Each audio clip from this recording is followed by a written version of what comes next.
portion of election night is sponsored by General Motors, people building transportation to serve people. By a company called TRW, where tomorrow is taking shape. And by Citicorp Traveler's Checks. Travel the world with us. Now from CBS News election headquarters in New York, here again is Walter Cronkite.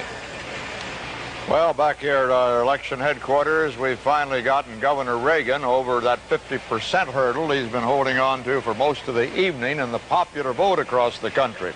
With 68% of the vote counted now, he's gone to 51%. It's going to be one of the major electoral sweeps of recent history. Certainly in this century, there's hardly been anything quite like this defeat that Jimmy Carter is taking tonight.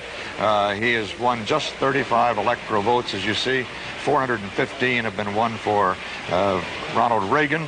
Just 4 states have gone to Jimmy Carter so far, and the District of Columbia. For that total of 35 electoral votes, it certainly isn't very much. And of the states that we have been looking at, I haven't looked over the entire national board yet. I was just doing some quick running down of our states here. As I said, Carter is leading, but it's a very narrow margin in Maine, Massachusetts, and Tennessee, and we can't call any of those races for Carter yet. Even so, that would give him only 7 states. This one more than Goldwater won. Reagan is leading right now in North Carolina and South Carolina. Well, across the United States, though, where we show Jimmy Carter's states that he's won in red, you see there aren't many there, just 6 of them altogether.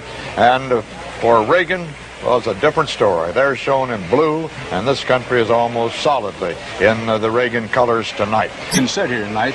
We should acknowledge that Ronald Reagan ran a smart, classy, high-road campaign.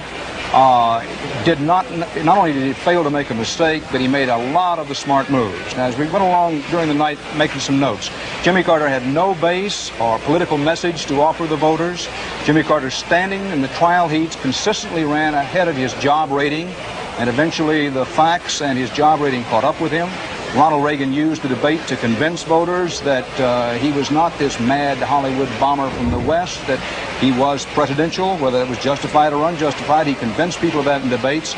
Unemployment was the key issue all through this campaign, especially in the Midwest, where Jimmy Carter won only one state, Walter Mondale's home state, Minnesota. And then in the end, it was rejection of the party and the liberal orthodoxy that had been in the command through the 60s and the 70s. People simply wanted to change.